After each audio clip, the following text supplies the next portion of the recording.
Good morning friends.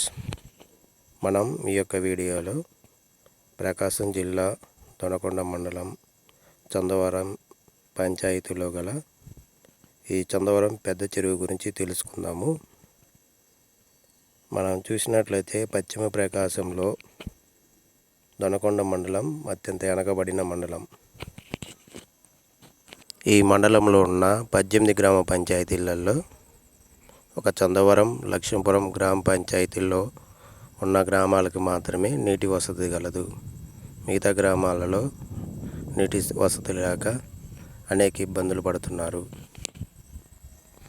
ఈ గ్రామాల యొక్క నీటి వసతి అందించడానికి దొనకొండ మండలంలోని దాదాపు 25 గ్రామాలకి, అదేవిధంగా కనిగిరి నియోజకవర్గంలోని దాదాపు 4 మండలాలలో ఉన్న 135 గ్రామాలకు నీటిని అందించడానికి చందవరం దగ్గర ఒక పెద్ద చెరువు నిర్మించడం జరిగింది. ఈ చెరువు యొక్క కెపాసిటీ ఎంత అంటే ఇదే ఆ చెరువు. దీని యొక్క కెపాసిటీ చూసినట్లయితే దాదాపు 800 మిలియన్ల లీటర్ల నీటిని ఈ యొక్క చెరువుకి నింపడం జరుగుతుంది. దాదాపు 20 ఎకరాలలో ఈ యొక్క చెరువు అనేది నిర్మించడం జరిగింది. ప్రస్తుతం దీని యొక్క నీటి మట్టం చూసినట్లయితే ఒక సగం చెరువుకి మాత్రమే ఉన్నవి. అంటే ఒక్కసారి ఈ చెరువు నింపినట్లయితే దాదాపు 3 నెలలు నీరు అందుబాటులో ఉంటుంది.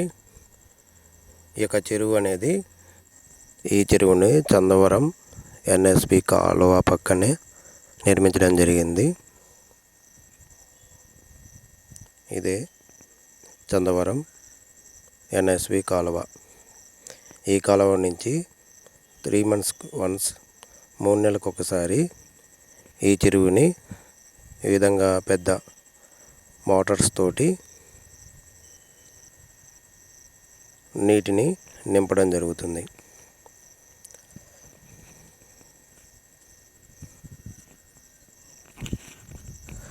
ఆ తర్వాత ఈ యొక్క నీటిని చందవరం నుంచి దాదాపు 60 కిలోమీటర్ల దూరంలో ఉన్న కనిగిరి నియోజకవర్గంలోని హనుమంతునిపాడు మండలము, సిఎస్పురం మండలం పూర్తిగా, మరియు కనిగిరి మండలంలోని కొన్ని గ్రామాలు, అదేవిధంగా కొనకొలమిట్ల మండలం పూర్తిగా, ఇవన్నీ కలిపి దాదాపు 135 గ్రామాలకు నీటిని అందించడం జరుగుతుంది.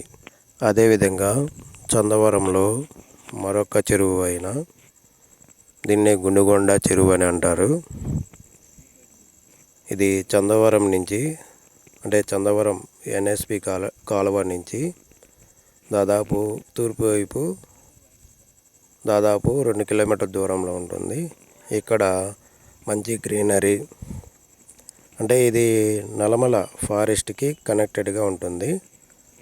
చాలా ఆహ్లాదకరంగా ఉంది. చుట్టూ కొండల మధ్య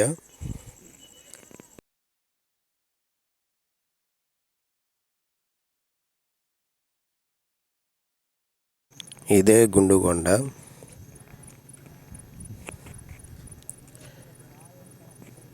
ఈ యొక్క చెరువును 3 కొండల మధ్య నిర్మించడం జరిగింది. దీని యొక్క కెపాసిటీ చూసినట్లయితే 850 మిలియన్ లీటర్ల కెపాసిటీ. ఈ యొక్క చెరువు నుంచి నీటిని దొనకొండ మండలంలోని దాదాపు 25 గ్రామాలకి నీటిని అందించడం జరుగుతుంది.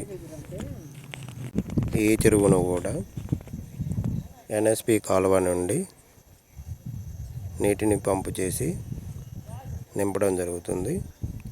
అదేవిధంగా ఈ చుట్టుపక్కల కొండలు, అంటే కొండలలో పడ్డ నీరు ఈ చెరువుకి చేరుకోవడం జరుగుతుంది.